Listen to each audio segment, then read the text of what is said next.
Mr. Sergeant of Arms, open the doors to allow the governor to enter. The escort committee will escort the governor to the dais.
Ladies and gentlemen, please welcome the governor of the great state of Missouri, Eric Greitens.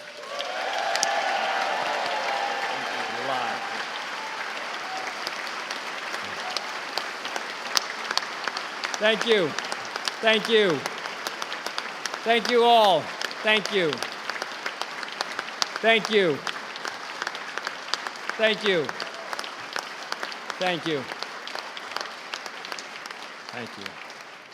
Thank you, Lieutenant Governor Parson, Speaker Richardson, and members of the Missouri House, President Pro Tem Richard, and members of the Missouri Senate, Chief Justice Fisher, and judges of the Supreme Court, state officials, members of the Cabinet, our First Lady, and my wife, Sheena Greitens.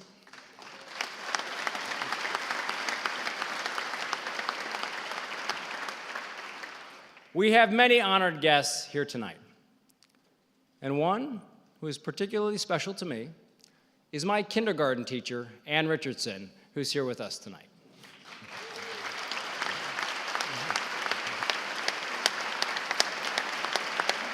Thank you. Thank you.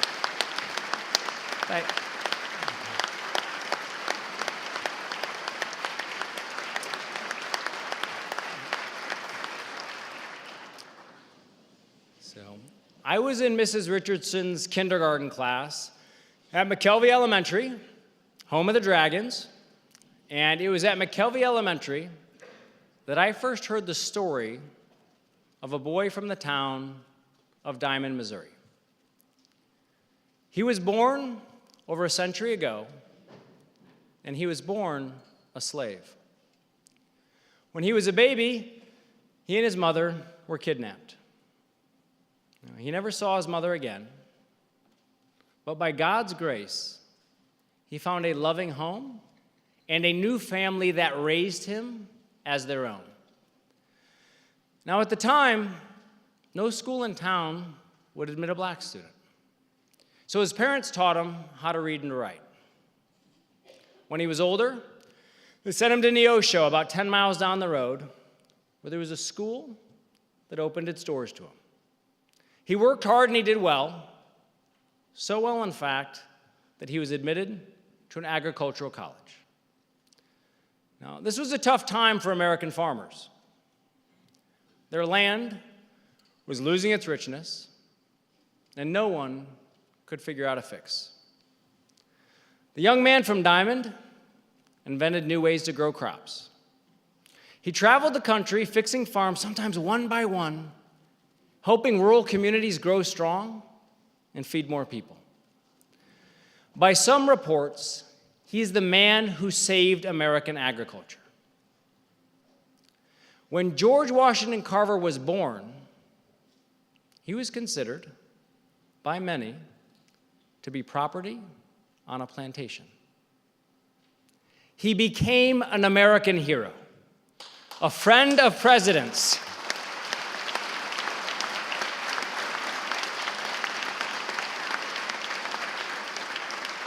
He was a counselor to everyone from the Secretary of Agriculture to Mahatma Gandhi. His face was on postage stamps and his name on a Navy submarine.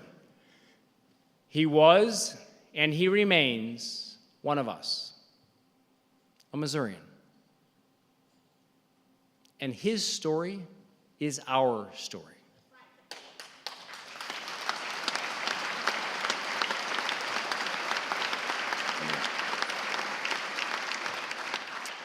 You know, George Washington Carver passed away 75 years ago this month. As we begin our work in this time and place, we should celebrate his life. And we should remember where he started and how far he went. Because we Missourians know that the contributions that have counted most have often come from people who were, at one time, counted out. I was sent here. And I believe that many of you were sent here, not to work for the connected or the comfortable, but for those who have felt counted out and forgotten. They are strong and proud, and while they may not have pull or power or privilege, they do have enormous potential. And to those Missourians, I have a simple message. We have been and we will fight for you every single day.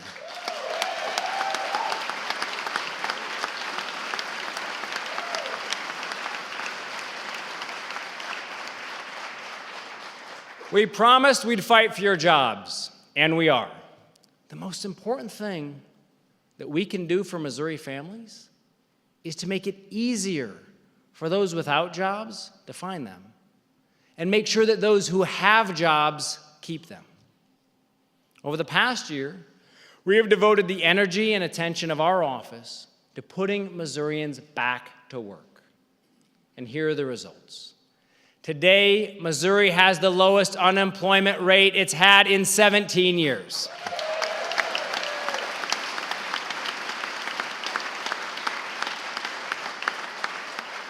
Since last March, we have outpaced the nation in job growth, and in the past year, Missouri moved up 9 spots in the rankings of the best states in the country to do business.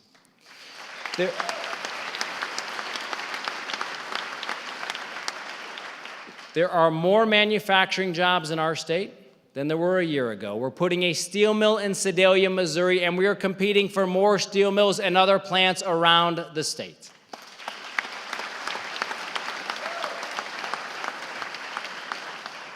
We are bringing good, quality jobs back to Missouri. Now, we haven't fixed in 1 year what was broken over the course of many decades. And many Missourians still struggle. We have a lot of work to do. But tonight, we can say there are more jobs in Missouri than ever before. People are going back to work, and we are moving Missouri in a new and better direction.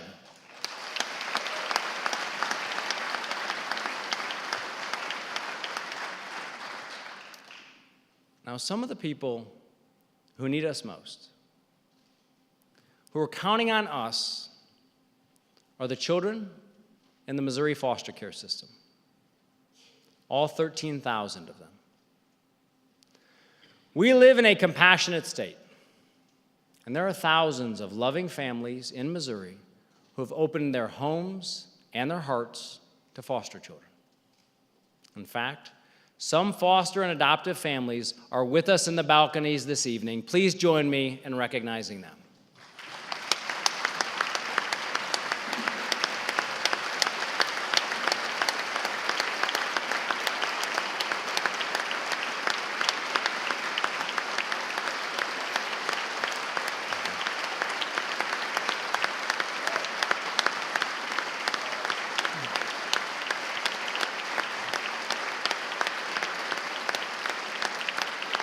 A year ago, if a child in foster care needed a copy of their own birth certificate to apply for a driver's license or to get a job, they had to pay for it out of their own pocket. Today, we can proudly say that they can get that birth certificate without having to give the government their money. A year ago, a child entering our foster care system might not have known their rights. Now, this is an issue that many of you have cared about for a long time, and you've worked on for a long time. And I was proud to join you to sign into law a Foster Care Bill of Rights.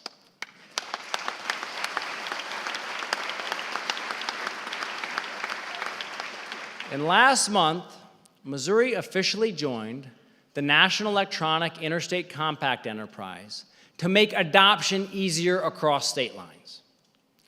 And I want to give a special thank you for her hard work on this issue to the First Lady of the state of Missouri and my wife, Sheena Greitens.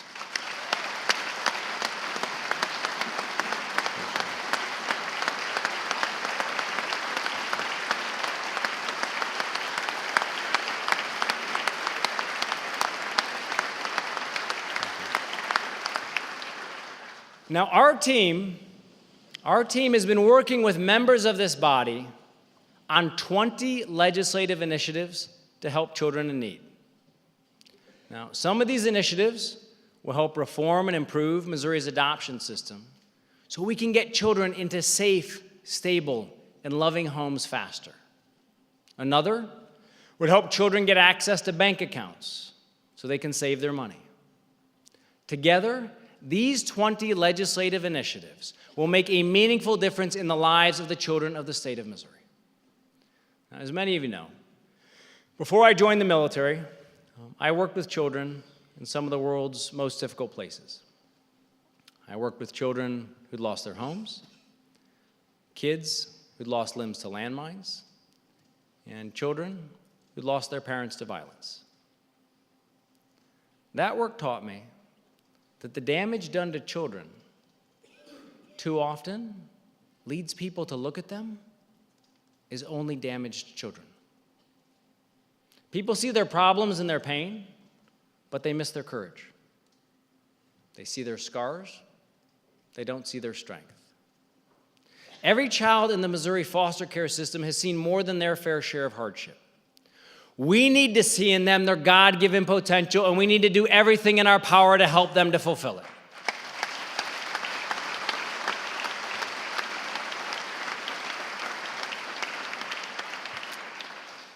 Tonight, I want to ask the members of this body to do something straightforward. Put politics on hold. Set any differences you may have with one another or with me to the side. These are children. These are kids. There are 13,000 of them. We must love them and care for them as if they were our own, because in law and spirit they are. So tonight, let's join together and pledge to get this work done for the kids who need us most.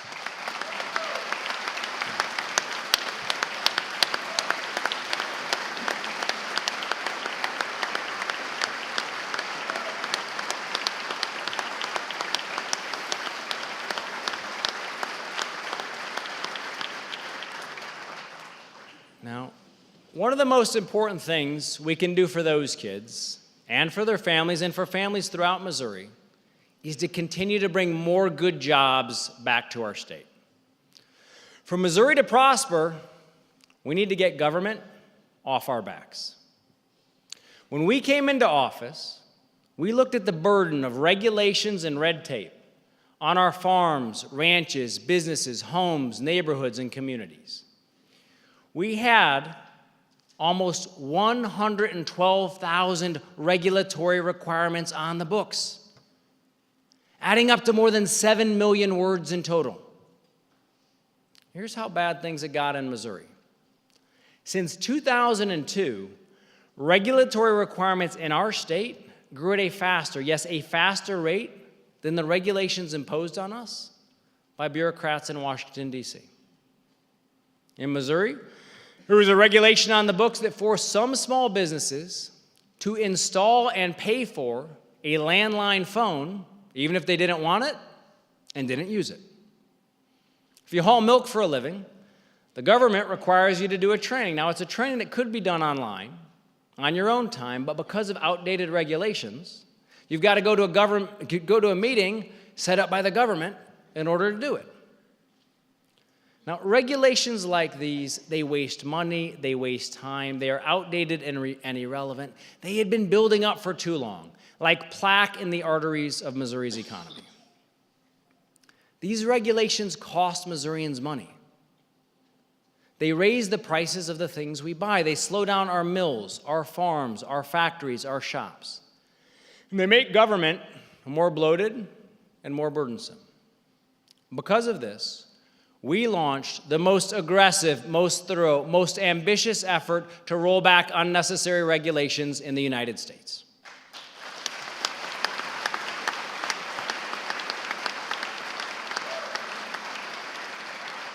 And by taking a strong, thoughtful, conservative approach to government, we can tell you tonight that we are taking nearly 1 out of every 3 regulatory requirements in the state of Missouri.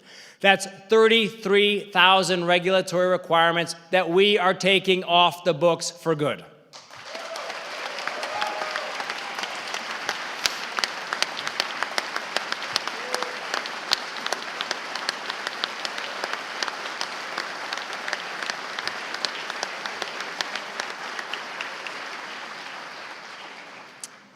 Missouri's become a leader.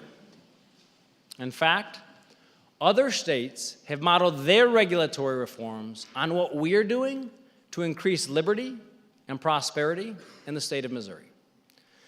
Now, my team and I will continue to eliminate regulations that are unproductive and unnecessary by executive action. And when we need legislation to roll back regulations, we will work with you. But there is more that we need to do to grow jobs in our state.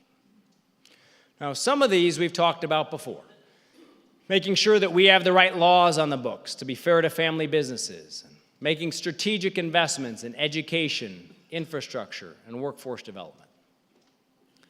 Yet one of the best investments we can make in Missouri is also one of the most straightforward. Cut taxes and put money back into the pockets of the people of Missouri.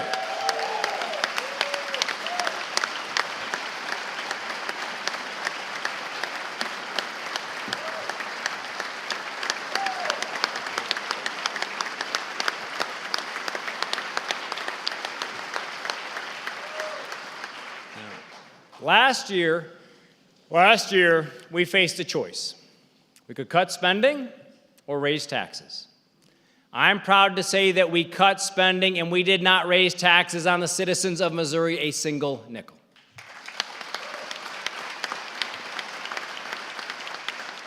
And early next week, my team and I will lay out a detailed, thoughtful, and thorough plan to cut taxes on the hardest working families in our state.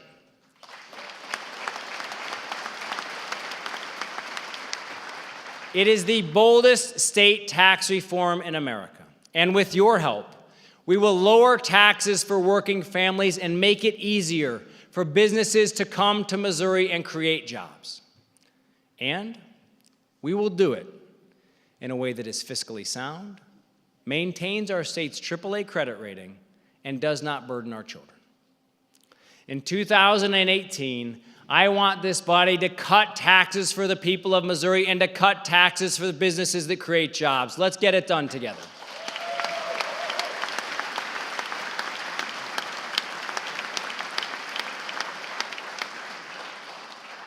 And today, I'm proud to tell you that we continue to shrink the size of government. In fact, today, the government of the state of Missouri is the smallest it's been in 2 decades.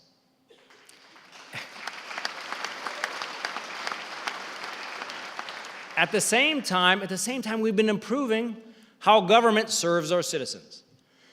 To do this, we brought in a team of outsiders with a clear mission: the most effective government at the lowest possible cost.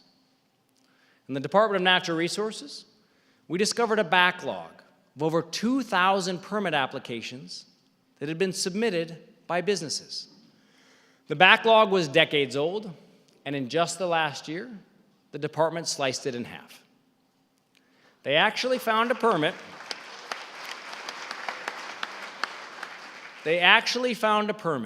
That a company applied for in 1997. Well, I'm happy to report to you tonight, it's been approved.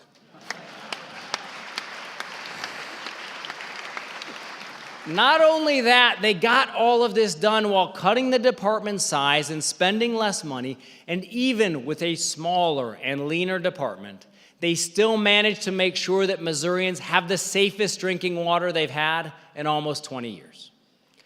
This type of change is happening across government. We found 4 planes that the government didn't need, and we sold them off. That also saved taxpayers almost $40,000 a year in maintenance, money the government was paying for planes that nobody was using. We found 30 cars the government didn't need, and we're getting rid of them. That's going to save Missourians over $500,000. Every year, the governor's office printed thousands of pages of paper for its annual budget. And every year, many of those big books sat on shelves, unopened, and collecting dust. So this year, we're putting the budget online and saving $3,601.50 in printing costs. Now, we pay attention to dollars, and we pay attention to cents because we remember every single dollar this government spends was earned by the hard work of a Missourian, and this is the people's money.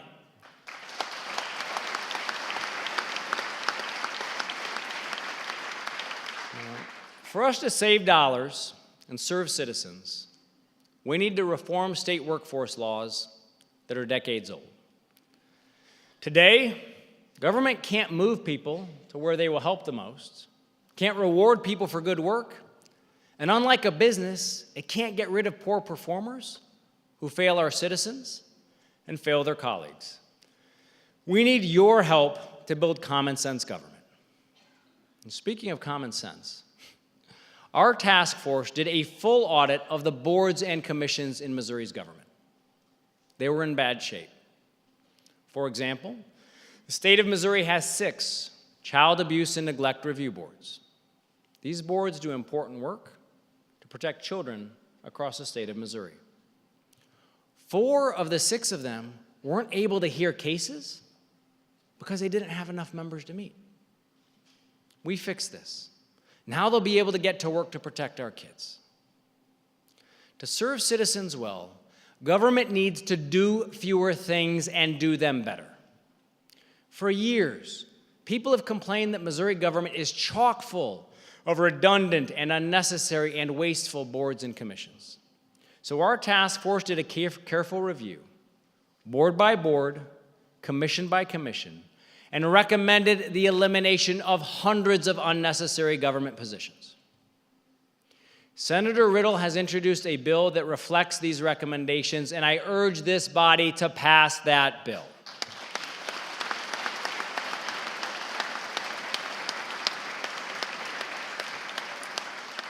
That's how we make government smaller and better. We must also make sure that our public servants serve in the public's interest.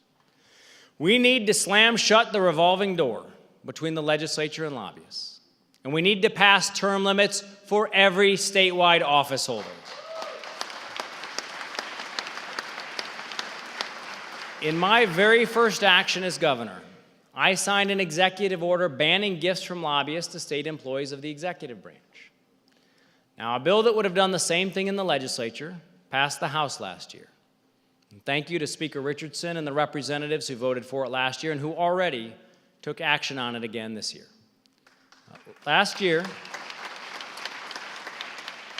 the bill stalled in the Senate. This year, both bodies need to get together and pass a ban on gifts from lobbyists to the legislature. But in the meantime, But in the meantime, I have a simple request. I call on every member of the legislature to join me in a pledge not to accept any gift from lobbyists.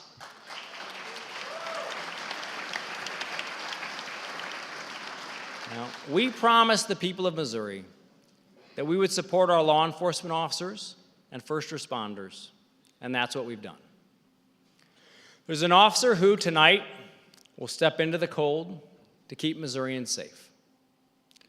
Now, the wife of one police officer told our team that when he leaves for the night, she can't be sure that he's home safe until she hears the Velcro of his body armor being taken off. This is what our law enforcement families experience every day. Last year, some of our law enforcement officers gave their lives in the line of duty. Others were wounded. Last month, I visited the bedside of Officer Ryan O'Connor after a criminal had shot him in the back of the head. The day we went to visit him, as he was lying in a hospital bed just a few feet away, Officer O'Connor's 17-year-old son, Aiden, told me that like his grandfather and his father, he wanted to be a police officer.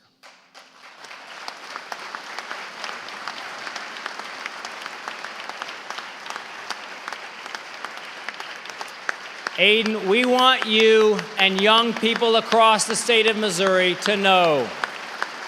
We want you to know that serving your community as a police officer is a proud and noble profession, and we're proud of you. We're proud of you.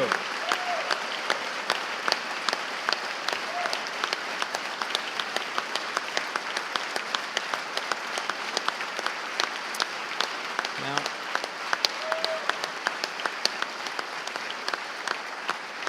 last year, working together with this body, we passed and signed into law Blue Alert legislation to help bring to justice and strengthen penalties for anyone who attacks or injures a law enforcement officer. This year, we need to pass legislation that protects the health, safety, and well-being of our firefighters, police officers, and first responders. Some of these issues we've talked about before. One issue I want to raise tonight is the harassment of police officers. Today in Missouri, radicals can file liens against a police officer's house. They can do this in secret. It can affect the credit of our police officers and their families, costing them thousands of dollars. It's harassment, and it needs to stop. On behalf of law enforcement officers throughout our state, I'd ask this body to pass a clean version of legislation that protects them from this type of harassment.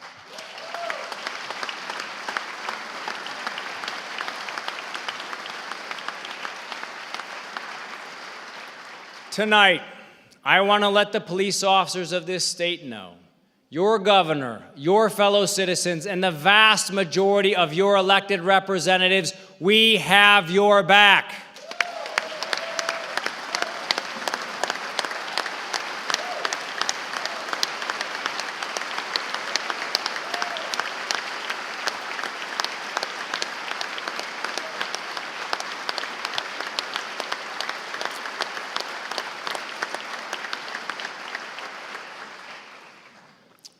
We're working to build the finest National Guard in the country. And I am proud to say that we were able to add 800 National Guard jobs this past year. We want Missouri to be the best state in the country for veterans and military families. You know, we have members of the armed forces who get orders to come to Missouri, serve in places like Whiteman Air Force Base and Fort Leonard Wood.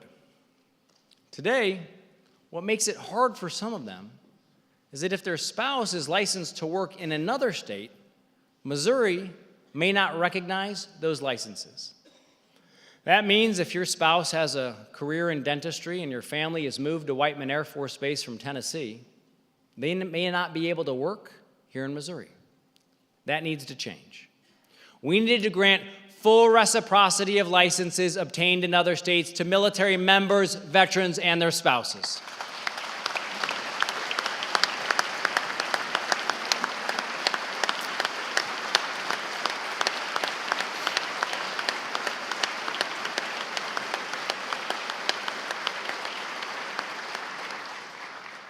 And there is more. Right now in the state of Missouri, a small business owner who declares that he or she wants to hire veterans can be sued. That's right. If you say that you prefer to hire veterans, you could face a lawsuit. Now that's wrong. This legislature needs to pass a bill allowing employers to establish a veterans hiring preference. Most states in our country have done this. It is time for Missouri to do the same.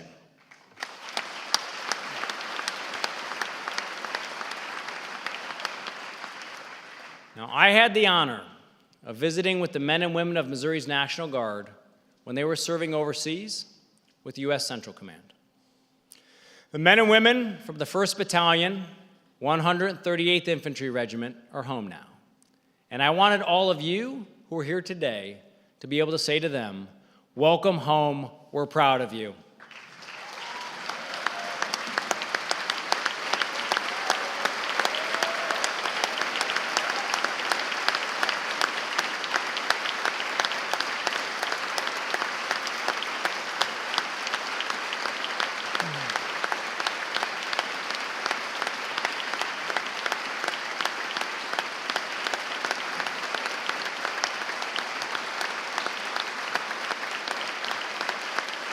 Proud of you guys.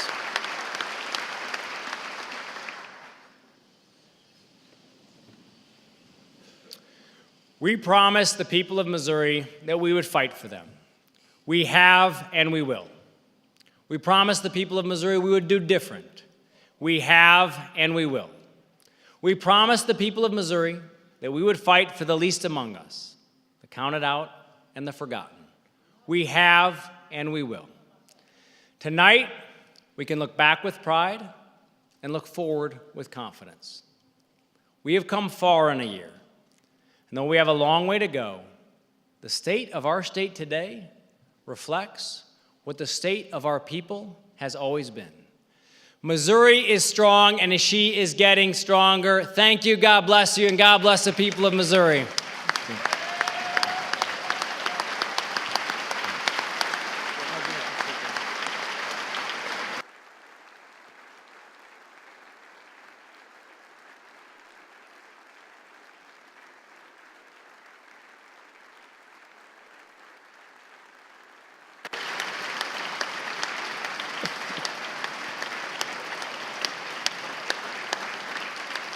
Would the escort committee please prepare to escort the governor from the chamber?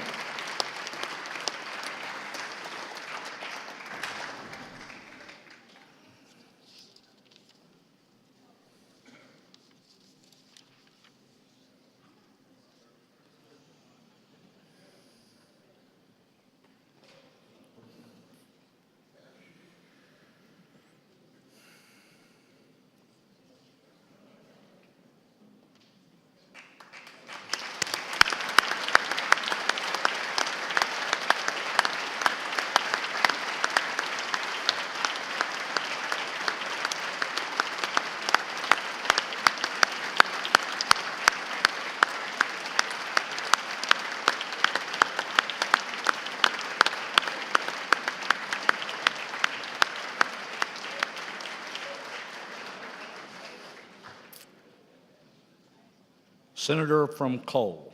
Mr. President, I move the joint session be dissolved. The senator from Cole has moved that the joint session be resolved. All those in favor of that say aye. Aye. Those opposed say no. The ayes appear to have it. The ayes do have it. The joint session will stand dissolved.